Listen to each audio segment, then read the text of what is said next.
S&P 500, the Yom Kippur War, and then the embargo was declared by all of the OPEC nations, the oil-producing countries that wanted to punish anybody that was supporting the war. And then just like a week or two later, the stock market finally started to crash, and it took, this is the end of October, like the third week of October, to the first week of October the following year. So you're talking 11 months and 1 year of this, taking the stock market to bottom. Now, I turned this into a percentage chart so that we could see how far the stock market crashed, and it was about 45%.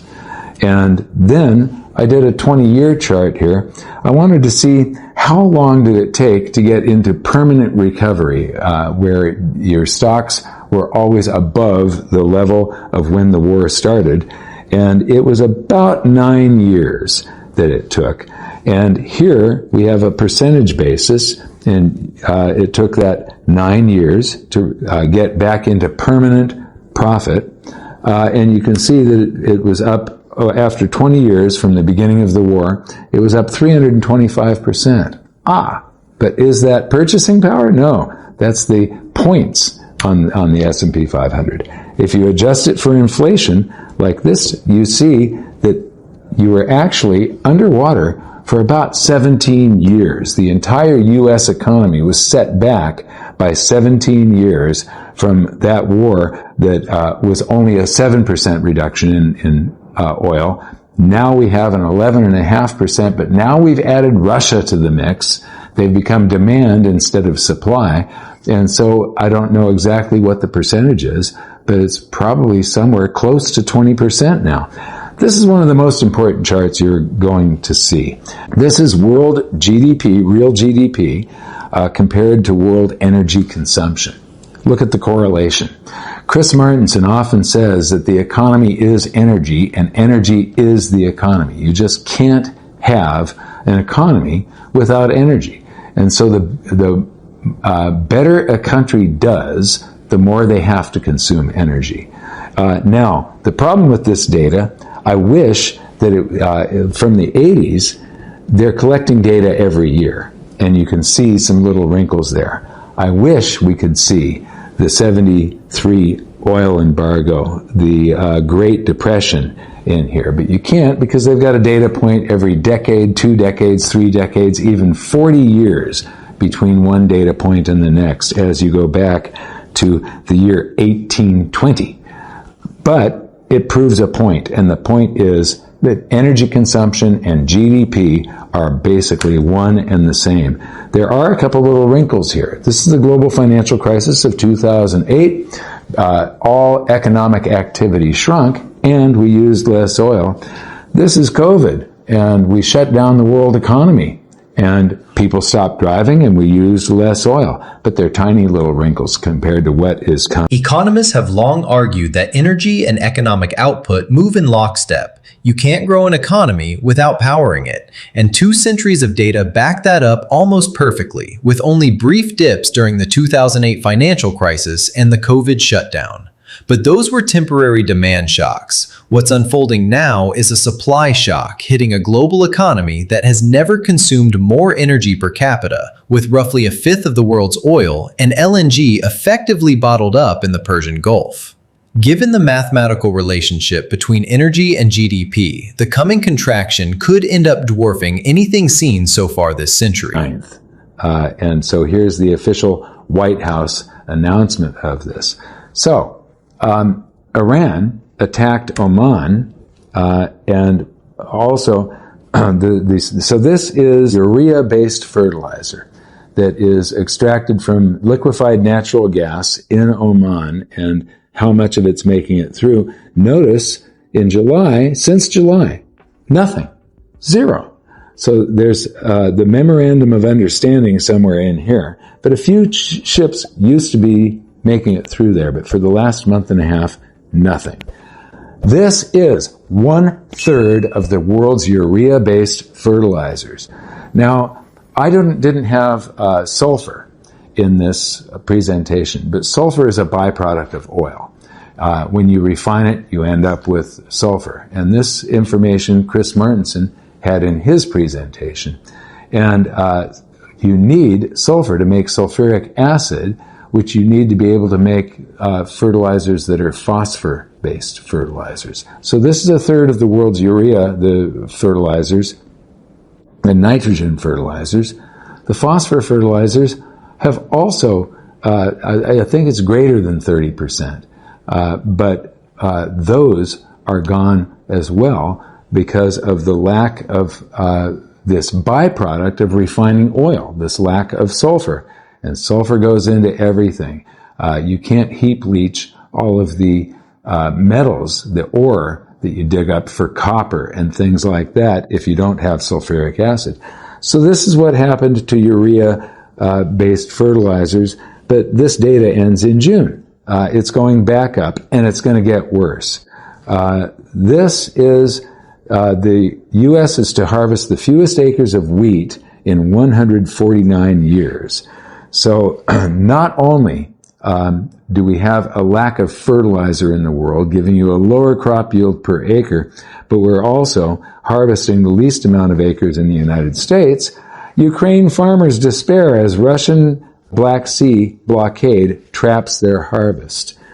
Food threat. Russian attacks on grain ships raise fears of global supply crisis. Ukrainian attacks damage Russian grain ports. Russia-Ukraine strikes threaten global food supply. So there's less food coming from the United States, there's less fertilizer for the entire world, and then they're trying to damage each other's economies right now by stopping grain exports and grain production. Now, what is going to happen here? Most likely is, first of all, food prices are going to go way up in the advanced countries as we pay more for fertilizers, but we're going to be bidding them away from the poorer countries. And so there's going to be a fertilizer shortage or even, no fertilizer available. And I actually believe this is a third of the world's fertilizer. I think you're going to see famine return to Africa, Southeast Asia, and other places as crops fail in those places where the rich countries have bought all of the fertilizer that the world produces, and they've got to go without fertilizer. And so that's coming back. Now, this is an old chart from Tavi Costa, and he basically shows the correlation between gasoline prices and food prices, and he says energy leads and food follows. But this time, it isn't just the cost of the input of the energy. It's the fertilizer, it's the lack of acreage that we're harvesting, and it's the lack of crops being able to be exported from Ukraine is one of the largest grain exporters on the planet. That's gone. The Gulf doesn't just ship oil, it ships the building blocks of food too. Roughly a fifth of the world's seaborne fertilizer and nearly half of globally traded urea move through waters now snarled by war, while sulfur, a byproduct of oil refining that's essential to phosphate fertilizer, has grown increasingly scarce. The disruption got serious enough that in June 2026, the White House declared a national fertilizer emergency, waiving tariffs on Moroccan phosphate to help protect American farms. Meanwhile, Ukraine's grain exports remain hostage to Black Sea attacks, and the U.S. is on pace for one of its smallest wheat harvests in over a century, a combination analysts warn could reignite famine conditions across import-dependent regions of Africa and Asia. Then we've got inflation then versus now, and we had 3 waves of inflation back in the 70s. Well, this one is, we're going to have a wave of inflation, but it's going to be really weird. Asset prices are going to fall. They're going to deflate. But all the things that you need, all the things that you eat, the stuff that you drive, that's all going up, and it's going up big time. This is the number of people doing a search for sell my house. So that's going up. This is the number of people searching for the term can't sell my house. This is office commercial mortgage-backed security delinquency rate. So it's office buildings that have been vacant since COVID, and they're not able to make their payments on their bank loans, which reflects on the mortgage-backed securities. And this is the peak of the real estate bubble. Oh, now this is the onset of the peak of the real estate bubble would be right about here.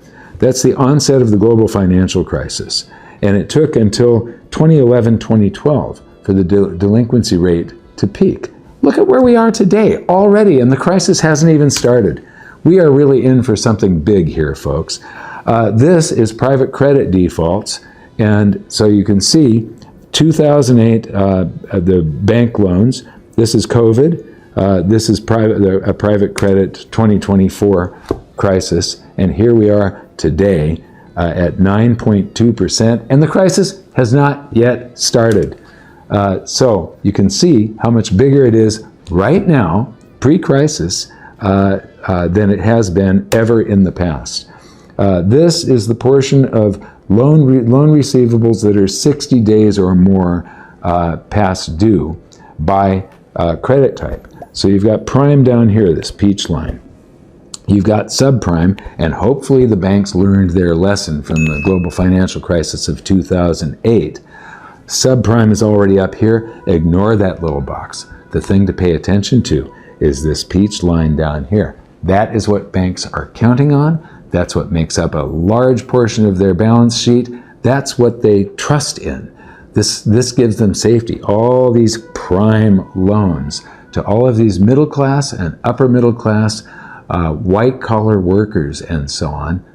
1 out of 4 of which will be replaced by AI very shortly. This thing is going to be doing a hockey stick, and that is the only thing the banks have that they feel is safe. And they're not looking into the future and seeing that. In a couple of years, this peach line is going to be going up to where that red. Now, this is the condition of the banks. This is their balance sheet as far as the bonds. They all have to carry treasuries on their balance sheet and other bonds, and whether they're upside down or not. If interest rates were 0 and they've got a bunch of those bonds that are paying 1%, and then we raise rates, those old bonds are worthless. They're not worthless, they are worth less, a lot less. You can't sell them in the aftermarket as easily because nobody wants, when you're in an inflationary environment, and you've got a bond that's only paying 1% and inflation is 3% or 4%, that means, back in the 70s and 80s, they called U.S. Treasuries certificates of confiscation because they confiscated your wealth. This is how upside down the banks are right now. This is the global financial crisis of 2008. They were barely upside down. This time it is global. This is residential real estate in China, and over the past 2 years it's already fallen 25%, and this crisis is going to affect the entire world. This is going to get a lot worse. This is the probability of one measurement that predicts recessions, and it's done a marvelous job. 1, 2, 3, 4, 5, 6. It's done 6 out of 8 of the past recessions. It's accurately predicted. And what it is the rate of change when you have a sudden deviation in energy prices from the trend. Trend is going like this, and then suddenly there's like a 50% increase. And when it gets over that 50%, we almost always have a recession. And there's where we are. Now remember, a recession is a trailing indicator. You have to have a couple of quarters in a row of GDP contraction. And so they can't tell you that we're in a recession until we've already been in it for at least 6 months. But sometimes it takes a year for them to say, oh, there's a recession. And I want to just remind everybody that we're starting this crisis, with the highest levels of debt to GDP since World War II and the highest interest payments ever. So we're starting off from, this is just reckless spending by all of the politicians, getting us in a suicidal debt. And this is it. We are here. Few people connect party balloons with semiconductors, but helium, a byproduct of natural gas processing, is irreplaceable in advanced chip making, MRI machines, and aerospace systems. Qatar supplies roughly a third of the world's helium, largely through its Ras Laffan facility. Strikes on that complex in early March 2026, combined with the Hormuz shutdown, knocked an estimated 30 to 38% of global helium supply offline, with Qatar Energy warning that full repairs could take 3 to 5 years. Since there's no real substitute and few alternative producers, chipmakers in Taiwan and South Korea, the backbone of the AI boom, are now racing against depleting inventories. Breaking. Kuwait says power and water desalination plant attacked for a second time in 2 days. So this is Iran attacking its neighbors, Oman, Kuwait, UAE, and its infrastructure that is being destroyed. And now it's getting personal. They're trying to hurt the populations, not the export of oil necessarily. This is the water. I mean, without water in these areas, they die. This is really important. Now, one of the things that we haven't talked about that people don't even know about usually is helium. And a third of the world's helium comes from Oman. Iran attacked Oman, destroying their infrastructure and taking that helium offline for at least 3 to 5 years is the estimate. Strait of Hormuz disruption threatens helium supply and semiconductor production. What most people don't know, and I didn't know until I started investigating all of this, you cannot make a microchip, especially the advanced chips that are required for AI, without helium. It is absolutely necessary. If a third of the world's helium goes away, a third of the world's microchips go away. So this is what it looks like in Oman. And the U.S.-Iran war has cut into world helium production by roughly 33%. Iran drone missile strikes on Qatar facilities have caused extensive damage, a halt to production, and a declaration of force majeure, meaning all the contracts that Oman had to deliver 1/3 of the world's helium, they just said, sorry, we can't. There isn't any more. And then repair of production facilities and recovery of the lost Qatari share is estimated to take 3 to 5 years. So we're talking 2029 to 2031 before we get back to the levels that we were at in January of this year. Chris Martinson talks about when it comes to if the economy is energy, which it is, and energy is the economy, which it is, that this 20% reduction of the closure of the Strait of Hormuz for oil will take us back to GDP levels of 2011. One of the things that he didn't say is the world population has grown since then. So per share of world GDP per person is actually going to be smaller. Probably takes us back to 2006 or even before. I don't know. I'll have to calculate that in the future. There are no practical substitutes for helium's cryogenic uses and then the main one is semiconductor manufacturing, especially AI and logic chips.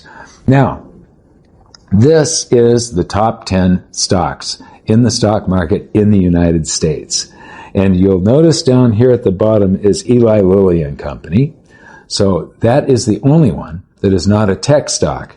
Now people will go, but Amazon is retail. That's not tech. No, 60% of their profits come from cloud computing services. They are a tech company.